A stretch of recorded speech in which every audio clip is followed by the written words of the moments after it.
Hello बच्चों, स्वागत है आप सभी के आपके अपने यूट्यूब चैनल शिक्षा हब पे। तो आप सभी कैसे हो? आई होप कि आप लोग बहुत अच्छे होंगे। तो फाइनली आप सभी को ये इन्फॉर्म कर दिया गया है कि आप सभी के लिए संकल्प बैच जो है लॉन्च किया गया है और उसी श्रृंखला को हम आज आगे बढ़ा रहे हैं। तो आज जो है हम आप लोगों के लिए सबसे पहला लेक्चर उस बैच का लेकर आए हैं, ठीक है। और फाइनली अगर हम बात करें तो आज हम डिस्कस करेंगे पूरे सिलेबस को, ठीक है। 2025 के एंट्रेंस एग्जाम में हमारे जो भी क्लास 9वीं के विद्यार्थी जो हैं, यानी कि क्लास 9वीं के लिए जो भी विद्यार्थी इस एंट्रेंस एग्जाम में अपीयर होने वाले हैं, उन सबों के लिए जो है ये वीडियो जो है, ये लेक्चर जो है बेहद ही इम्पोर्टेंट है और बहुत ही ज़्यादा इंफॉर्मेटिव है, ठीक है। तो प्लीज़ आपसे रिक्वेस्ट है कि इसको अंत तक देखिएगा।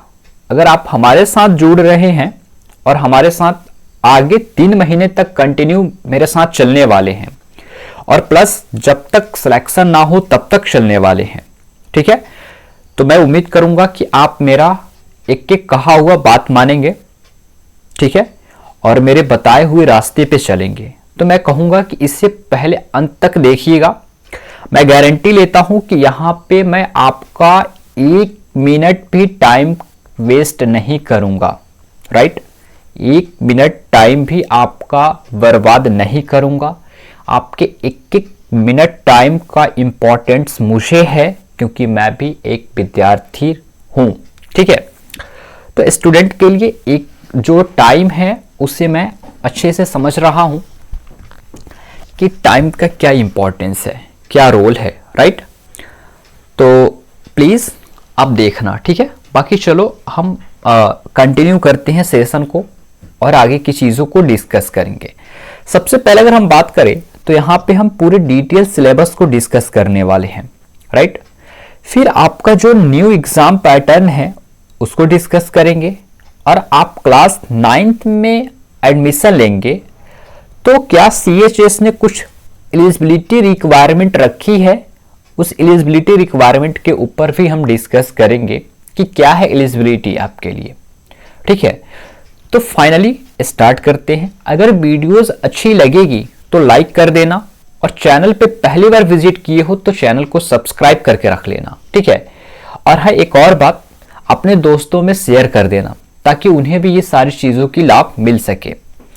प्यारे, एक बात ध्यान देना कि आप लोगों के लिए मैंने इतनी अच्छी बैच लॉन्च की है, उसके पूरे फीचर्स के बारे में मैंने एक वीडियोस में बता चुका हूं। अगर आप में से कोई भी ऐसा विद्यार्थी मेरा जो पहली बार चैनल पे विजिट किया है तो प्लीज आपके लिए आई बटन में या तो आपके वीडियो के डिस्क्रिप्शन बॉक्स में मैं वीडियोस का लिंक दे चुका हूं, वहां से जाकर के उस बैच के फीचर को और प्रॉपर क्लास कैसे रन करेगी और आप इसके स्टडी मटेरियल्स को, टेस्ट को कहां से प्राप्त कर सकते हैं, उन चीजों को देख लेना। पूरी गाइडेंस उसमें दी गई है, ठीक है, क्योंकि मैं आपको हर क्लासेस में सब चीजें नहीं बताने वाला हूं, ठीक है। तो चलो आज की इस लेक्चर को शुरू करते हैं। उससे पहले कुछ चीजों को यहां से समझते हैं, जानते हैं, परखते हैं, फिर हम आगे कंटिन्यू करेंगे। प्यारे, एक बात ध्यान देना, आप क्लास 9th के विद्यार्थी हो, क्लास 8 के हो और क्लास 9th के लिए जो है आप CHS में अपीयर होने जा रहे हो, बात सही है ना? बिल्कुल। तो आपको कुछ चीज़ों के बारे में जानकारी मतलब होना इम्पॉर्टेंट है। तो सबसे पहले अगर हम बात करें तो सिलेबस डिस्कस करेंगे, पूरे डिटेल सिलेबस डिस्कस करेंगे। एक एक टॉपिक, एक एक सब टॉपिक के बारे में मैं यहाँ डिस्कस करने वाला हूँ सिलेबस में। शायद मुझे ऐसा लग रहा है कि आपको YouTube पे ऐसा वीडियो ना मिले, राइट। मिलेगा, अच्छी बात है, अगर नहीं मिलता है तो मैं हूं, ठीक है, लेकिन नहीं मिलेगा। तो मैं कह रहा हूं आपसे कि आप क्लास 9th के विद्यार्थी हो, ठीक है, वेरी गुड, कोई बात नहीं। क्लास 9th में अगर आप एंट्रेंस देने जा रहे हो तो फाइनली आपको मालूम होना चाहिए कि हमें कितने ऐसे सब्जेक्ट पे कमांड बनाना होगा। उसके बाद हम सिलेबस के ऊपर डिस्कस करेंगे टॉपिक को, राइट। तो अगर हम बात करें तो सबसे पहला हमारा सिलेबस, अगर हम सब्जेक्ट की बात करें जिससे हमारे विद्यार्थी बहुत दूर तक भागते हैं, उन्हें लगता है कि ये एक बहुत बड़ा आफत है, उसको हम पहले समझते हैं। जिसे बहुत सारे विद्यार्थियों को ऐसे इससे परेशानी होती है, जिसका नाम है हमारा मैथमेटिक्स, यानी कि मैथ की बात कर रहे हैं हम जिसे हम हिंदी में गणित कहते हैं और इंग्लिश में मैथ कहते हैं। इस सब्जेक्ट से, इस नाम से हमारे बहुत से प्यारे भाई को या हमारी छोटी छोटी नन्ही मुन्नी बहन को बहुत ज़्यादा डर लगता है, बट आपको डरने की कोई ज़रूरत नहीं है। थोड़ा सा पेशेंस रखेंगे तो हर चीज़ का सॉल्यूशन है, राइट।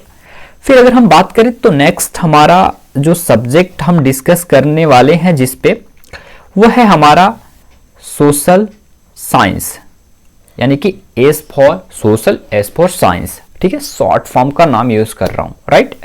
फिर हमारा नेक्स्ट है आपका साइंस, राइट। और फिर हमारा दो सब्जेक्ट आपका आता है लैंग्वेज का, एक है हमारा हिंदी, राइट, और एक है हमारा इंग्लिश है, ठीक है, राइट। हिंदी और इंग्लिश है हमारे टोटल के टोटल 5 सब्जेक्ट हैं। लेकिन बात करो यहां से कुछ चीजों को समझना। ये तो रहे हमारे 5 सब्जेक्ट, ठीक है। चलो भाई, हमने जान लिया कि मुझे मैथ पढ़ना है, मुझे सोशल साइंस पढ़ना है, मुझे साइंस पढ़ना है, हिंदी पढ़ना है और इंग्लिश पढ़ना है। ये 5 सब्जेक्ट, ओके। अगर हम बात करें तो मैथ से हमारे कितने क्वेश्चन आते हैं, तो मैथ से हमारे क्वेश्चन आते हैं मैक्सिमम क्वेश्चन की बात अगर यहाँ पे बात करें तो यहाँ पे क्वेश्चन जो है सेटिंग कर मतलब सेट है, यहाँ से क्वेश्चन आपके 20 क्वेश्चन आते हैं, राइट। सोशल साइंस से आपके 20 क्वेश्चन आते हैं। विद्यार्थी एक बात पता है आपसे, सोशल साइंस जो आप नाम सुन रहे हो, तो सोशल साइंस में सिर्फ आपको ऐसे सोशल साइंस जो नाम है, ऐसे आपको लग रहा होगा कि हमारे लिए एक ही सब्जेक्ट है। तो मैं कहूं कि सोशल साइंस में आपके लिए एक सब्जेक्ट नहीं है, तो फिर क्या है, फिर ये है आपके लिए कि यहां से सोशल साइंस में आपके जो सब्जेक्ट होते हैं वो 3 होते हैं, 4 मतलब। एक है हमारा पॉलिटी, दूसरा है हमारा ज्योग्राफी, फिर हमारा है हिस्ट्री, और कुछ पोर्शन इकोनॉमिक्स का रहता है जिसे मैं इग्नोर करके चलूंगा, राइट। बाकी अगर आपका इच्छा हुआ तो मैं इकोनॉमिक्स के कुछ चैप्टर को पढ़ा सकता हूं जो वेरी वेरी इंपॉर्टेंट है, नहीं तो सिर्फ इकोनॉमिक्स को छोड़ करके हम इन 3 को पढ़ेंगे एसएसटी में, जिसे हम सोशल साइंस कहते हैं। अगर आप हमसे पूछोगे कि सोशल साइंस में जो पॉलिटी है इसका क्वेश्चंस कितना वेटेज रखता है, तो वीडियोस में बने रहो। जब पॉलिटी का जो सिलेबस है जहां पे हम डिस्कस करेंगे वहां पे बता देंगे आपको। फिर अगर वही पूछोगे कि हिस्ट्री, तो देखो हिस्ट्री के भी 3 पार्ट है हमारे, एक है हमारा एंशियंट, सेकंड है हमारा मेडिवल और थर्ड है हमारा मॉडर्न, ठीक है। वही बात करें ज्योग्राफी में, तो ज्योग्राफी को भी हम लोग 3 पार्ट में कैटेगराइज करते हैं। एक है हमारा फिजिकल, फिर है हमारा इंडियन और फिर है हमारा वर्ल्ड, ठीक है।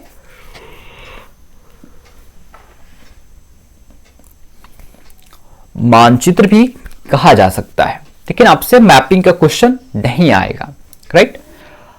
अगर हम बात करें कि साइंस का, राइट, यहां से कुछ क्वेश्चन मतलब साइंस की बात करें तो साइंस भी आपका वेटेज 20 क्वेश्चंस का रखता है।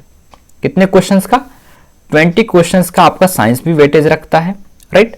साइंस में भी आपके 3 सब्जेक्ट होते हैं, 3 सब्जेक्ट यानी कि आप सभी को मालूम है कि फिजिक्स, केमिस्ट्री और बायोलॉजी, राइट। फिर बात करें हमारे 2 लैंग्वेज जो है इसकी, तो लैंग्वेज हमारे भी 20 क्वेश्चंस का वेटेज रखता है। दोनों लैंग्वेज 20 क्वेश्चंस का वेटेज रखता है, यानी कि 20 क्वेश्चंस हिंदी से और 20 क्वेश्चंस इंग्लिश से आपके प्रॉपर देखने को मिलता है। ओके, अब कुछ बच्चे हमारे इस चीजों से परेशान होंगे कि क्या क्वेश्चन सिर्फ इंग्लिश में आता है, तो मैं कहूंगा कि नहीं भाई, क्यों हिंदी वालों को छोड़ेंगे लोग। आपका बात करें तो क्वेश्चन आपके बाइलिंगुअल आता है, यानी कि हिंदी और इंग्लिश दोनों में ही आपके पेपर होते हैं। और आपका पेपर जो होता है वो होता है OMR बेस पे, ठीक है, CBT मोड में नहीं होता है, CBT मोड में नहीं होता है, यानी कि कंप्यूटर बेस टेस्ट आपका नहीं होता है, क्योंकि हमारे नन्हे मुन्ने बच्चे हैं तो बहुतों को टेक्निकल चीजें मालूम नहीं होगी, तो इसलिए आपका एग्जाम CBT मोड में नहीं होता है, OMR बेस पे आपका एग्जाम कंडक्ट कराया जाता है। बात करें तो आपका एग्जाम जो है वह एग्जाम सेंटर क्या पूरे भारत में रहता है, तो मैं कहूंगा कि प्यारे गलतफहमी में ना जियो। एग्जाम सेंटर आपके पूरे वाराणसी में ही रहता है, वाराणसी से बाहर नहीं जाता, राइट। आपको इसके होम सेंटर पे आकर के अपने टेस्ट को देना है, राइट। तो एग्जाम सेंटर भी आपके कहां है, वाराणसी में, जो यूपी में है, जहां पे आप पढ़ना चाहते हो, राइट। चलो भैया यहां तक तो निपट लिए हम। अगर हम आगे की बात करें तो भैया एक बात बता दो कि 2020 क्वेश्चंस तो 5 सब्जेक्ट से आएंगे, लेकिन अगर हम एक क्वेश्चन को सही करते हैं, ठीक है, एक क्वेश्चन को सही करते हैं तो मुझे कितने मार्क्स मिलेंगे, राइट। आपके मन में ये क्वेश्चन चल रहा होगा, एक डाउट चल रहा होगा ना, बिल्कुल प्रॉपर चलना चाहिए, क्योंकि विद्यार्थी जीवन डाउट से भरा जीवन है, तो इसमें हमें नहीं लगता कि कुछ प्रॉब्लम होगा, राइट। तो देखो अगर हम बात करें तो प्रॉपर हमारी नेटवर्क भी धोखा कर रही है मेरे साथ। चलो अगर हम बात करें तो एक क्वेश्चन आपका प्रॉपर 3 मार्क्स के होते हैं, ठीक है। कितने मार्क्स के?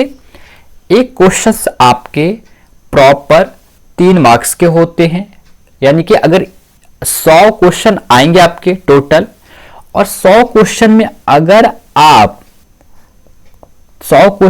आप 3 से मल्टीप्लाई करोगे तो 300 होगा, ठीक है। तो जब ये 300 होगा, ठीक है, तो जब ये 300 होगा तो 300 आपके टोटल मार्क्स काउंट किए जाएंगे। क्या है? 300 मार्क्स आपके टोटल काउंट किए जाएंगे। देखो थोड़ी सी नेटवर्क ग्लिचिंग है, रियली वेरी सॉरी, थोड़ा सा एडजस्ट करना। बाकी मैं जो बोल रहा हूं वो तो सही है, बस राइटिंग जो है हमारी थोड़ी लेट हो रही है, राइट। बस उसके लिए थोड़ी सी सॉरी, राइट। प्यारे ध्यान से सुनना, टोटल हमारे कितने 300 मार्क्स होंगे। ओके, अगर आप एक क्वेश्चन सही करते हो 3 मार्क्स मिलेंगे, 100 के 100 क्वेश्चन सही कर दोगे 300 मार्क्स मिलेंगे। सुनो, अब ये 300 क्वेश्चंस को सॉल्व करने के लिए क्या हमें कितने टाइम मिलते हैं, कोई बता सकता है? तो मैं कहूंगा कि भैया मैं बताता हूं आपको। तो आपको मिलते हैं 120 मिनट्स, यानी कि टोटल 120 मिनट की बात करें तो हमारे प्यारे मैथमेटिक्स से डरने वाले बच्चों 120 मिनट को काउंट करोगे तो 2 आवर्स हो गए। अब 2 घंटे टाइम आपको प्रॉपर जो है 100 क्वेश्चंस को करने के लिए मिलता है। कितने? 2 घंटे की टाइम आपको प्रॉपर 100 क्वेश्चंस को करने के मिलता है, तो मैं कहूंगा कि इनफ है। देखो प्यारे ध्यान से समझना कि इस 100 क्वेश्चंस को सॉल्व करने का काबिलियत जो है लगभग सभी बच्चे रखते हैं, राइट। लगभग अगर बोल दिया जाए बाबू ले जाओ इस क्वेश्चन को सॉल्व करके लाओ, तो लगभग सभी बच्चे रखते हैं। लेकिन मेरे भाई इसी 100 क्वेश्चंस को 120 मिनट में सॉल्व करने की काबिलियत सभी बच्चे के पास नहीं होती है, जिसके कारण हमारे सभी प्यारे प्यारे नन्हे मुन्ने का सिलेक्शन नहीं होता है, राइट। तो यही जो है आपके अंदर गुण को लाना है, आपको इतना ज्यादा एक्सपर्ट बना देना है कि ये जो 100 क्वेश्चन है वो आप 120 मिनट में 100% सही करो। ओके, बात सही है बिल्कुल। अगर आपके मन में एक और डाउट होगा कि क्या भाई यहां पे निगेटिव मार्किंग है क्या, कुछ करके निगेटिव मार्किंग हमने बहुत सुना है कि शायद क्वेश्चन गलत होने पे हमसे एक मतलब जो है हमारे टोटल काउंट के मार्क्स से काट लिए जाते हैं। तो मैं कह देता हूं कि प्यारे नहीं है, आपको निगेटिव मार्किंग अपने एग्जाम में देखने को नहीं मिलेगा। आप बिना डरे बिना सह के आप 100 के 100 क्वेश्चंस को लगाकर आओगे, या तो आपसे बने या तो आपसे ना बने। लेकिन प्यारे अभी तो टाइम है, अभी इसको सोचने की जरूरत नहीं है, बस जान लो इंफॉर्मेशन के लिए। ठीक है, आपको, मुझे ऐसा लगता है कि आपको मैंने हर एक चीज अच्छे से बता दिया।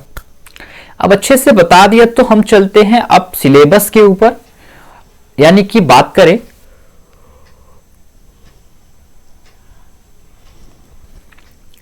तो हमारे जो भी डिटेल सिलेबस हैं हम उसके ऊपर अब यहां से कंटिन्यू करते हैं सेशन को, राइट। तो सबसे पहले ही हम आपको डिस्कस कराएंगे, यानी कि आपको मिलाते हैं हमारे प्यारे से एक छोटे से भाइयों के साथ जिनका नाम है इंग्लिश। बस इनसे मिलो, क्योंकि अब कुछ दिनों तक हमारा संबंध इनके साथ जुड़ने वाला है, तो इनसे थोड़ा सा जान पहचान हमें बढ़ाना ही होगा, राइट, बढ़ाना होगा बिल्कुल। तो चलिए बढ़ाते हैं और देखते हैं फिर, राइट। चलिए प्यारे, हम पहले इंग्लिश को समझते हैं, इंग्लिश को देखते हैं। हमें पता है कि हमसे इंग्लिश से 20 क्वेश्चंस पूछे जाएंगे, राइट। 20 क्वेश्चन हमसे पूछा जाएगा, प्रॉपर 20 क्वेश्चन हमसे पूछे जाएंगे। ओके, चलिए अब 20 क्वेश्चंस को करने के लिए हमें क्या क्या चीजें पढ़नी है तो उसे हम डिस्कस कर ले तो बेहतर है। तो पहला ही है हमारा पार्ट्स ऑफ स्पीच, यानी कि ये हम पढ़ेंगे इसमें noun, pronoun, verb, executive, adverb, ठीक है, प्रीपोजिशन, कंजक्शन और इंटरजेक्शन। यानी कि हमारे पार्ट्स ऑफ स्पीच जो हैं उसको एक एक करके हम लोग पढ़ेंगे, जिससे हम नाउन पढ़ेंगे, प्रोनाउन पढ़ेंगे, वर्ब पढ़ेंगे, एडजेक्टिव पढ़ेंगे, एडवर्ब पढ़ेंगे, प्रीपोजिशंस पढ़ेंगे, कंजक्शन पढ़ेंगे और इंटरजेक्शंस पढ़ेंगे। ठीक है,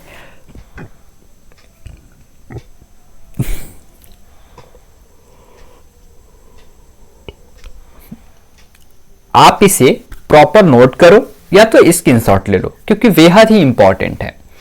सेकंड हमारा चैप्टर है जिसका नाम है हमारा आर्टिकल, जिसे हम ए एंड द के नाम से जानते हैं। इसके पूरे यूज के बारे में हम पढ़ेंगे। थर्ड है हमारा सिंगुलर एंड प्लूरल।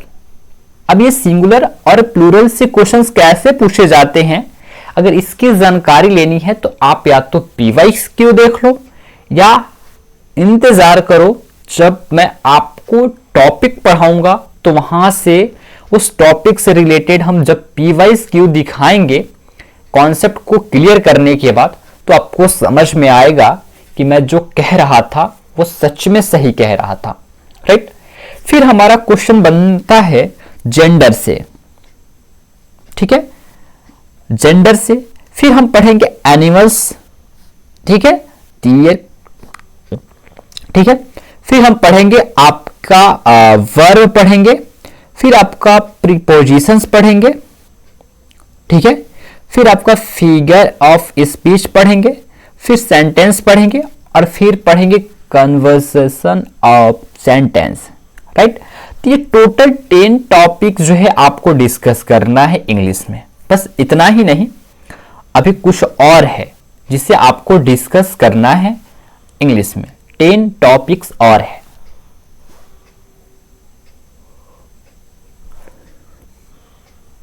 ठीक है। चलिए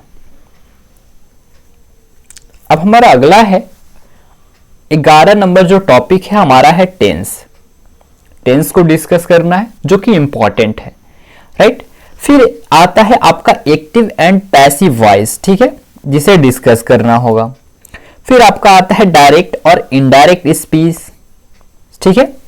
फिर एंटोनिम्स, सिनोनिम्स, ठीक है, और फ्रेज, ठीक है, वन वर्ड सब्स्टिट्यूशंस, ठीक है, स्पेलिंग एरर, सेंटेंस एरर, और आता है नेक्स्ट हमारा और लास्ट हमारा जो है बुक एंड दियर राइटर, यानी कि कुछ इंपॉर्टेंट बुक हैं और उनके राइटर्स, इन सभी के नाम आपसे पूछे जाते हैं।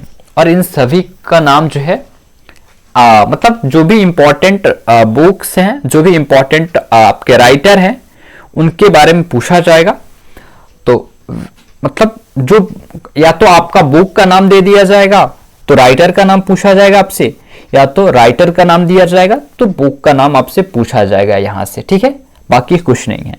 तो टोटल आपके 20 जो है टॉपिक को कवर करना है इंग्लिश में 20 मार्क्स के लिए। देख लो फिर 20 मार्क्स नहीं 60 मार्क्स, यानी कि 20 क्वेश्चंस को सॉल्व करने के लिए, राइट। तो ज्यादा पैनिक नहीं होना है, एक एक चीज को हम लोग बहुत ही इजीली डिस्कस करेंगे और कंप्लीट करेंगे। नेक्स्ट हम लोग आगे बढ़ते हैं, देखते हैं कि आखिर नेक्स्ट हमारा कौन सा जो है सब्जेक्ट इंतजार कर रहा है हमसे मिलने के लिए। तो नेक्स्ट भी हम लैंग्वेज से ही आपको मिलाते हैं। लैंग्वेज इससे मिलो, फिर इनके साथ भी हमारा संबंध जो है कुछ दिनों तक रहने वाला है, बहुत आगे, मतलब जब तक हमारा एग्जाम खत्म ना हो। हम पढ़ेंगे हिंदी, राइट। आप सभी को मालूम है कि हिंदी से भी 20 क्वेश्चन पूछे जाएंगे और ये 20 क्वेश्चन हमारे एक क्वेश्चन 3rd मार्क्स के होंगे, तो ये हमारे 60 मार्क्स के मार्क्स देने को आएगा।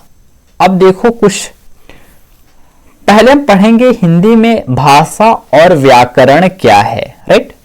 फिर हम पढ़ेंगे वर्णमाला, जो हर साल इस टॉपिक से क्वेश्चन आने ही आने हैं। वर्णमाला एक ऐसा चैप्टर है, ठीक है। वाक्य के प्रकार को देखेंगे हम, फिर वर्तनी देखेंगे, अलंकार देखेंगे, रस देखेंगे, छंद देखेंगे, संधि देखेंगे, समास देखेंगे, और यहां पे भी हम पुल्लिंग और स्त्रीलिंग पढ़ेंगे। जैसे कि जेंडर हम लोग को वहां पढ़ना है, तो यहां पे भी हमें लिंग पढ़ना है।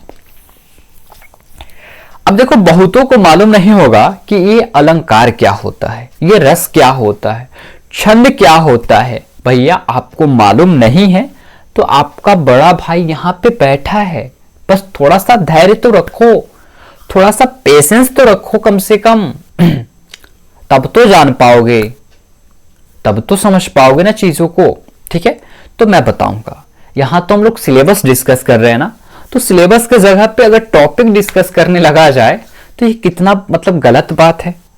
ओके, तो डिस्कस करेंगे, पहले धैर्य रखो।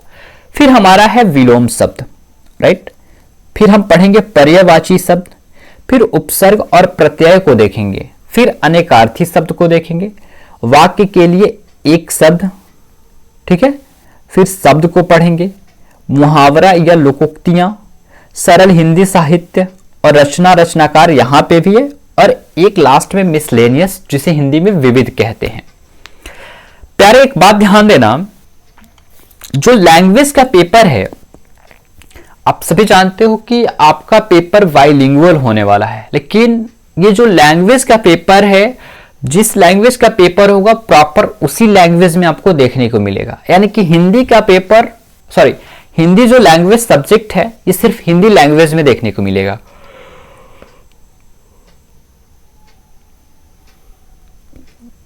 और इंग्लिश वाला सिर्फ इंग्लिश में। ओके, तो यहां से भी आपको 20 टॉपिक को जो है कवर करना है, राइट। तो 20 चैप्टर या 20 टॉपिक समझो, उसे कवर करना होगा। फिर नेक्स्ट है हमारा फिजिक्स, यानी कि बात करें तो साइंस मेरा स्टार्ट होता है। तो हम पहले साइंस को डिस्कस कर लेते हैं। साइंस में हम सबसे पहले डिस्कस करेंगे यहां से फिजिक्स को, क्या है, फिजिक्स को हम यहां से डिस्कस करेंगे। तो फिजिक्स में टोटल अगर हम बात करें तो मैक्सिमम 6-7 एवरेज क्वेश्चंस आपसे पूछे जाते हैं फिजिक्स से, केमिस्ट्री से, यानी कि 6 से 7 क्वेश्चन आपके एवरेज आपको देखने को मिलेगा एग्जाम में, ठीक है। या पी वाइज क्यू उठाओगे तो कुछ ऐसा ही पाओगे। तो इसका सबसे पहला चैप्टर है फोर्स एंड प्रेशर, यानी कि बल और दाब। फिर हम पढ़ेंगे फ्रिक्शन, जिसे घर्षण कहते हैं। फिर यहां साउंड पढ़ेंगे, जिसे ध्यान नहीं ध्वनि कहते हैं, ठीक है।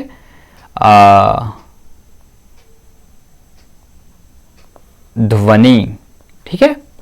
चलो फिर पढ़ेंगे chemical effect of electric current, यानी कि बात करें तो विद्युत धारा के रासायनिक प्रभाव को देखेंगे।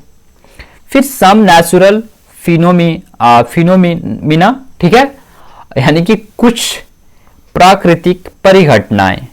फिर सबसे इंपॉर्टेंट लाइट, यानी कि प्रकाश को पढ़ेंगे, और स्टार एंड सोलर सिस्टम, और कुछ जनरल नॉलेज, जनरल साइंस के टॉपिक को कवर करेंगे। तो टोटल आपके इतना ही है फिजिक्स में, इससे ज्यादा यहां से कुछ नहीं आएगा, राइट। जो मैं बता रहा हूं उस पर ट्रस्ट करना। फिर आपका आया केमिस्ट्री। केमिस्ट्री का भी क्वेश्चंस का वेटेज 6 से 7 ही हम रख सकते हैं, क्योंकि इससे ज्यादा नहीं, क्योंकि 20 क्वेश्चन से ज्यादा क्वेश्चन आपके साइंस में नहीं आ सकते हैं। तो हमारा केमिस्ट्री में सबसे पहला है मटेरियल्स, यानी कि मेटल एंड नॉन मेटल्स के बारे में, यानी कि पदार्थ पूछा जाएगा। धातु और अधातु क्या है इसके बारे में, ठीक है। फिर हम पढ़ेंगे संश्लेषित रेशे और प्लास्टिक, ठीक है। फिर पढ़ेंगे हम लोग कोल एंड पेट्रोलियम, यानी कि कोयला और पेट्रोल, ठीक है। फिर हम पढ़ेंगे आपका यहां पे दहन एवं ज्वाला, ठीक है, फ्लेम के बारे में, ठीक है, ज्वाला। फिर हम पढ़ेंगे यहां पे population of air and water, यानी कि वायु तथा जल का प्रदूषण जो पढ़ेंगे। तो टोटल यहां से हमारे टॉपिक या आप सब्जेक्ट चैप्टर मान लो 5 कवर करने हैं, राइट। 5 कवर करने हैं प्रॉपर, ठीक है। तो चलो आगे की ओर कंटिन्यू करते हैं, क्योंकि नहीं तो लेक्चर अपना एकदम लंबा चलेगा, ठीक है। चलो आगे डिस्कस करते हैं हम बायोलॉजी को, ठीक है। बायो की बात करें तो बायो का भी क्वेश्चंस का वेटेज आपका 6 से एवरेज ऑन 7 है। यहां पे पढ़ेंगे क्रॉप प्रोडक्शन एंड मैनेजमेंट, यानी कि फसल का उत्पादन एवं प्रबंधन। फिर पढ़ेंगे माइक्रो ऑर्गेनिज्म, जिसे फ्रेंड एंड यानी कि सूक्ष्म मित्र और शत्रु, ठीक है। Conversation of plants and animals, यानी कि पौधे और जंतुओं का संरक्षण। फिर सेल स्ट्रक्चर एंड फंक्शन के बारे में पढ़ेंगे, जिसे कोशिका संरचना और प्रकार्य कहते हैं। फिर पढ़ेंगे रिप्रोडक्शन इन एनिमल्स, यानी कि जंतुओं में जनन कैसे होता है। फिर हम पढ़ेंगे किशोरावस्था की ओर, reaching the age of adolescence, ठीक है।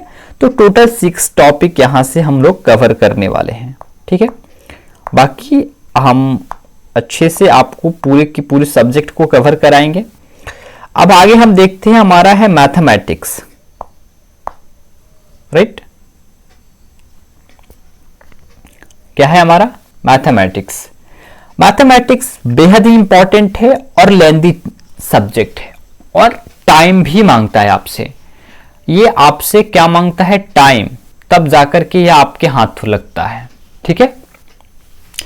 तो हम कह रहे हैं कि इससे हम टाइम देंगे, ठीक है। आप परेशान ना होना।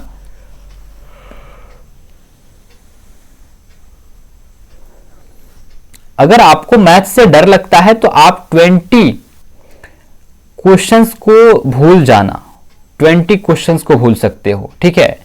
यानी कि 60 मार्क्स आपके यहां से, अगर मैथ स्किप करना चाहते होंगे तो 60 मार्क्स आपके यहां से स्किप हो जाएंगे। सुन लेना ध्यान से। तो इसलिए आपको ये भी पढ़ना है। बात करें तो सबसे पहला चैप्टर और ये इंपॉर्टेंट चैप्टर जो कि नंबर सिस्टम है, जहां से क्वेश्चंस आने ही आने हैं। नंबर सिस्टम, संख्या पद्धति, ठीक है, ओके। हमारा नेक्स्ट है linear equation in one variables, यानी कि एक चर वाले रैखिक समीकरण। आपके ये ज्यादा इंपॉर्टेंट नहीं है लेकिन फिर भी पढ़ना है, very important. Ratio and proportion, यानी कि अनुपात एवं समानुपात इंपॉर्टेंट है। फिर बात करें तो एकिक नियम, ठीक है, मेथड, ठीक है। फिर वेरी इंपॉर्टेंट, जो कि पूरे मैथमेटिक्स का बेस मैं मानता हूं, जो है रेशियो, और सेकंड आपका परसेंटेज, जिसे हम प्रतिशत कहते हैं। फिर इंपॉर्टेंट है आपका प्रॉफिट एंड लॉस। अगर आपको परसेंटेज और रेशियो नहीं आएगा तो फिर ये प्रॉफिट लॉस समझने में परेशानी, टाइम एंड वर्क को समझने में परेशानी होगा, ठीक है। सिंपल इंटरेस्ट में भी इन दोनों का यूज होता है, और चक्रवृद्धि यानी कि कंपाउंड इंटरेस्ट में भी इन दोनों का यूज आपको देखने को मिलता है। तो ये 9 चैप्टर, और एक होता है सर्कल, जिसे हम वृत्त कहते हैं, इसे भी आपको पढ़ना है। फाइनली अगर बात करें तो सिर्फ इतना ही नहीं, इससे ज्यादा कुछ और पढ़ना है मैथमेटिक्स में। तो आगे क्या है, तो आगे की स्लाइड में हम लोग डिस्कस करते हैं। आगे के स्लाइड में अगर हम आए तो हमें यहां से 9 टॉपिक और कवर करने हैं। Area of rectangle and square, यानी कि आयत एवं वर्ग का क्षेत्रफल भी आपको यहां पढ़ना है। स्क्वायर एंड स्क्वायर रूट के बारे में पढ़ना है। क्यूब एंड क्यूब रूट के बारे में, गुणनखंड यानी कि फ्रैक्शंस के बारे में आपको पढ़ना है। एरिया एंड, ठीक है, यानी कि आपको गुणनखंड जो है फ्रैक्शन इंपॉर्टेंट है, यहां से क्वेश्चंस देखने को मिलता है। हम अगर बात करें तो हम जब नंबर सिस्टम पढ़ेंगे तो वहीं पे इसे हम डिस्कस कर लेंगे, राइट। फिर हमारा है समलंब चतुर्भुज एवं पॉलीगॉन, ठीक है, पॉलीगन, ठीक है, इसे डिस्कस करेंगे। पॉलीगन का हिंदी क्या होता है आप मुझे बताना कमेंट करके, ठीक है। फिर हम volume and surface area of, ठीक है, जिसके बारे में हम डिस्कस करेंगे। फिर हम बात करेंगे तांग, एक्सपोनेंट के बारे में। फिर प्रोबेबिलिटी के बारे में बात करेंगे, और फिर हम बात करेंगे सिंप्लीकेशन, यानी कि सरलीकरण। यहां से 20 क्वेश्चन आपको देखने को मिलेगा, यानी कि 66 मार्क्स, जो कि बहुत अच्छा खासा वेटेज रखता है आपके रैंक को बूस्ट करने में, ठीक है। अब हमारा आएगा यहां से सोशल साइंस, ठीक है, क्या आएगा, सोशल साइंस है, और शायद मैं उम्मीद करता हूं लास्ट ही होगा। सोशल साइंस में आपको पढ़ना है history, geography, polity, economics, current affairs और कुछ मिसलेनियस, ठीक है। बट हम कुछ चीज़ों को यहीं तक डिस्कस करेंगे, और एक इसको अगर आप चाहोगे तो इसको मैं ऐड कर सकता हूं, अगर आपकी इच्छा रही तो, नहीं तो इसे मैं स्किप भी कर सकता हूं, ठीक है, इसे तो स्किप ही करेंगे हम, ठीक है, क्योंकि ये क्लास 11th वालों के लिए इंपॉर्टेंट हो जाएगा।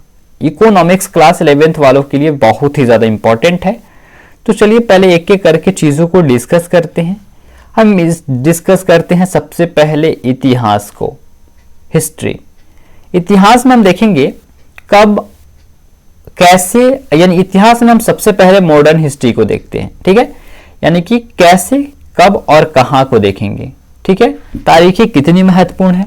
व्यापार से क्षेत्र तक, यानी कि कंपनी ने सत्ता स्थापित की कैसे, ईस्ट इंडिया कंपनी पूर्व में आती है क्यों, कंपनी नियम का विस्तार क्या है, नए प्रशासन की स्थापना क्या है, इसे डिस्कस करेंगे, ठीक है।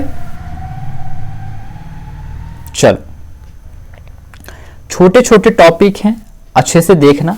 ग्रामीण इलाकों पर शासन करना, कंपनी दीवान कैसे बन जाती है, यूरोप के लिए फसल, नील विद्रोह क्या रहा, उसके बाद की कुछ और चीजें। फिर हम बात करेंगे आदिवासी दिक्कू स्वर्ण युग की परिकल्पना, जनजाति समूह कैसे रहते थे, आदिवासियों के रहने के बाद औपनिवेशिक शासन का कैसे पता चला, ठीक है। तो कुछ टोटल ये हैं जो कि मैं एक एक करके आपको नोट करा रहा हूं, ठीक है। बाकी हम इस पे डिस्कस पूरा विस्तार से क्लास के दौरान ही कर सकते हैं, ठीक है। नीतियां और लोग, यानी कि वेन पीपुल, ठीक है, रिवोल्ट, ठीक है, यानी कि आपको बात करें कि पॉलिसीज एंड द पीपुल्स के बारे में डिस्कस करेंगे। राष्ट्र को यहाँ बात करें तो civilisation the native, education the nation, how the British, तो एजुकेशन, ठीक है, what happened to the local school.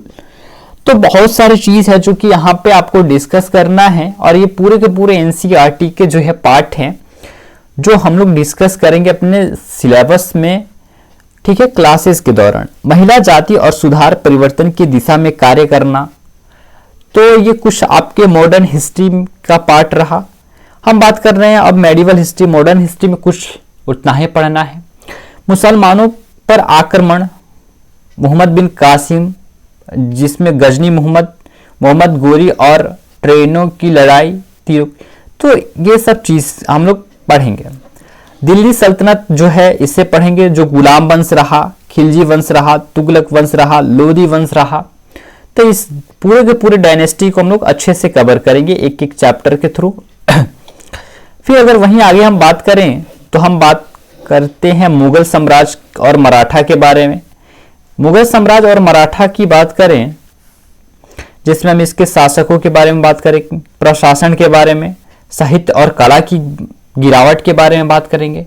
फिर इसमें हम डिस्कस करेंगे भक्ति आंदोलन, जिसमें शैववाद, वैष्णववाद, कबीरदास, मीराबाई और गुरु नानक की बात करेंगे। जैन नहीं, विजयनगर साम्राज्य की बात करेंगे। ये सारी चीजें आपको यहाँ से आपको मेडिवल में, मध्यकालीन भारत में देखने को मिलेगा, राइट। और इससे हम लोग अच्छे से डिस्कस करेंगे। फिर हमारा आएगा हिस्ट्री में एंशियंट हिस्ट्री, जो हमारा इंडस वैली सिविलाइजेशन है, Vedic period, Mahajanapada, Buddhism, Jainism, Maurya empire, Gupta empire, और भी जो सुंग है, कन्नौज है, ये सब के बारे में हम लोग अच्छे से डिस्कस करेंगे। आप स्क्रीनशॉट ले लेना, वीडियोस लंबी ना हो जाए इसलिए मैं ज्यादा टाइम नहीं ले रहा हूं, फटाफट से इसे कंप्लीट कर रहा हूं। अब हमारा आएगा यहाँ पे पॉलिटी, ठीक है। तो पहले हम चलो पॉलिटी देखते हैं, फिर ज्योग्राफी के कुछ पार्ट्स हैं उसे देखेंगे, राइट। पॉलिटी में भी ज्यादा कुछ नहीं है। इंडियन कॉन्स्टिट्यूशन है, अंडरस्टैंडिंग लॉ है, जुडिशरी है, आपके मूल्य कर्तव्य, फंडामेंटल राइट्स, और राष्ट्रपति, संसद, लोकसभा, राज्यसभा, इन सब के बारे में आपको पढ़ना है, ठीक है। फाइनली अगर हम बात करें ज्योग्राफी की, तो ज्योग्राफी में आपको रिसोर्स पढ़ना है, land, soil, water, nature etcetera. Agriculture पढ़ना है, जो कि एग्रीकल्चर